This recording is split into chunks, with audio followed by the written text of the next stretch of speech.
Hey, what's up, MMA Kingdom? King JB, definitely back. Basically, what we're going to do today is we're going to go over UFC 141 and tonight's Dream New Year's Eve event. Actually, it's tomorrow, but it's 1 a.m., so we're gonna make it happen. I got this new headset, so I hope I sound all right. You know what I'm saying? For all of y'all that didn't hear my last video, I hope everything is sounding all right. But anyway, immediately going into tonight, I'm hyped, man. I think it's one of the biggest nights in MMA. Always is in New Year's Eve. But a lot of people have been saying some negative things about Dream. I don't really understand that. I think Japanese MMA is always exciting. It's always good to watch. From the old Pride days all the way to now. And that's basically what Dream is to me, is Pride Part 2. But getting into all that, we're going to get into the cards. I'm going to make my predictions, and of course, we'll go from there. I do want to remind everybody on X Factor Radio, MMA affiliates, and the Sports Set will be debuting January 1st. So we are leaving Blog Talk Radio, obviously, on the bigger, better things. They have 2.2 million listeners per week, and obviously, that's what matters. I do want to respond to a couple comments before we get into this. For the person that wrote me and talked about my views on YouTube, let me make something clear. YouTube is just a side thing. Most of the people that I deal with or network with or that read my articles or listen to my radio show, that's what they do. This YouTube I don't promote. I don't advertise. I don't do none of that. So yeah, my YouTube views have always been low. It's not something I focus on. I rarely post a video. It just is there. But that is what it is. Also, people have been wanting me to respond to the DiBiase thing. Listen, a long time ago, I offered 10 grand for this dude to fight me, and that's all I gotta say. Is there's 10 grand on the table? Anytime this little fuck wants to get in there with me, you already know I'm ready to throw them things. Until then, it's pointless, man. He's a stalker, a groupie, a fake, a stan. Now let's get into UFC 141. Let's go ahead and make it pop. All right, now UFC 141. Obviously, I've been geeked about. A lot of us have. Alistair Overeem, Brock Lesnar. Brock Lesnar, I give a lot of credit to. He came into the UFC from the WWE and he dominated. He showed his shit for a long time. Alistair Overeem, unfortunately, he hasn't met the competition that Brock Lesnar has. Now, I'm a huge Reem guy. I've been saying that the Reem is 1 or 2 for about a year. And, a lot of people have the same complaint.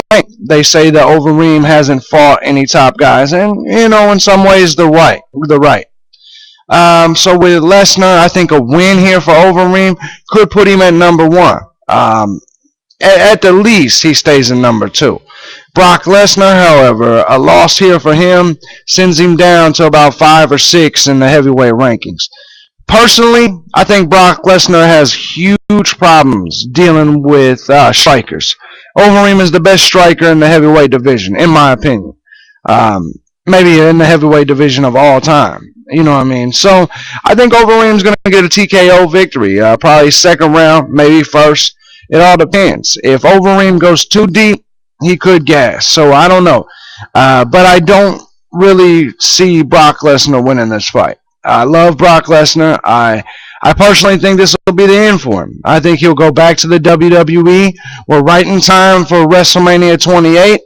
So I could see Brock Lesnar possibly wrestling The Undertaker at WrestleMania 28 and not even being in the UFC anymore if he loses tonight to Overeem. With that being said, we got Donald Cerrone and Nate Diaz. I've never been a big fan of Nate Diaz. I think a lot of people like Nate Diaz based on their infatuation with Nick Diaz. Nate Diaz is a good fighter, but Donald Cerrone is an elite lightweight. I think Donald Cerrone will definitely get this victory. I do want to say, like I said, the Brock Lesnar Overeem thing, I think Overeem will get a definite possible KO of the night. In this fight, I think Cerrone will pick up a decision and possibly the fight of the night. I think Cerrone right now is the number 8 lightweight in the world, at least in my rankings. I think a win here doesn't really do much for him. I think a loss here doesn't really. I mean, it hurts him a lot. So we'll all find out how the Cerrone thing goes. Obviously. Now moving on. Let's see what we got next. We got John Fitch and Johnny Hendricks. Great matchup between two great wrestlers. I think the difference here is Johnny Hendricks has better striking, but John Fitch doesn't lose. It's just the truth. I don't think John Fitch is going to lose tonight either. I think John Fitch will move on to 24-3. He'll stay the number 3 welterweight in the world, and that'll be it. I got him winning a split decision. Next up, we got the light heavyweight fight. We got Vladimir Matyshenko and Alexander Gustafsson. This should be a very good fight. A lot of people are picking against the janitor, though. They're picking against Matyshenko. I don't see why. I think Matyshenko's still solid at 40 years old. He proves it each time he's out there. And I think Gustafsson has just been on a nice little streak. I think Vladimir will get the TKO win pretty easily in this fight. It could be a great fight, though. Nam fan, Jim Hetz. I got Jim Hetz pulling off the submission of the night. No doubt about it. It's definitely going to be a decent little fight. I think it'll happen in the third. Nam fan always puts up decent little fights.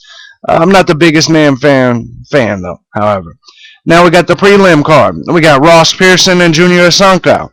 I think Junior Sankow is going to get the submission in the third round. He looked real good in his last fight.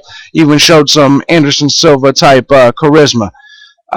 We got Anthony Nicolwani and Danny Castillo. Both these guys have been doing pretty well in the UFC.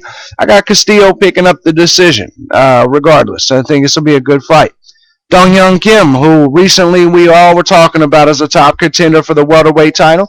I think him and Sean Pearson will be a good fight, but I think Pearson's going to pull a possible upset of the night with a KO. I think he's going to get the KO in the second round. A lot of people are going to hate that pick. Next, we got Jacob Volkman and Efrain Escudero. This is going to be another good one. It's very happy to see Efrain Escudero back in the UFC.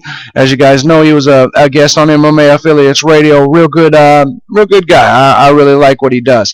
I'm not a fan of Jacob Volkman, but I do think he's going to pull off a split decision. We got Matt Riddle, Luis Ramos. This is the fight I'm the least interested in. I think Riddle's going to pick up a decision win.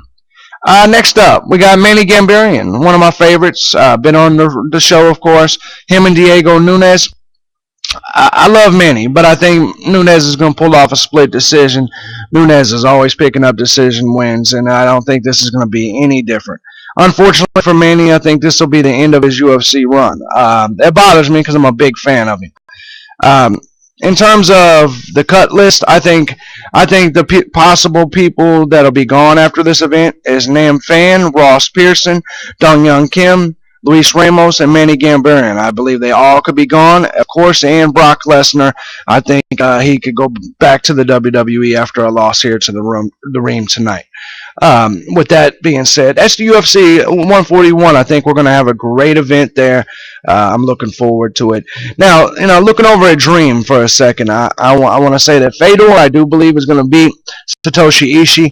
I believe Chonen's going to get the win over Sakurai.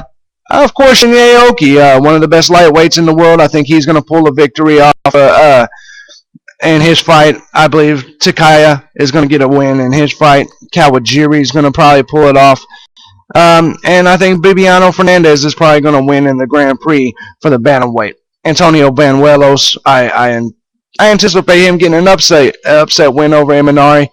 All that being said, we got a great card for Dream tonight. 6 hours. I'm looking forward. Tim Sylvia will even be in a pro wrestling match. Josh Barnett, he'll be in one. This is going to be a good card. With all that being said, man, I'm looking forward to tonight. 12 hours of MMA. I'm going to do play-by-play, of course, for all of you. So hopefully I'll be well rested. To all the haters out there, fuck you. To all the people that support us of the MMA Kingdom, MMA Affiliates Radio, and King JB, thank you very much. I hope you guys all have a wonderful new year. You guys know the deal. King JB, I'm out this bit.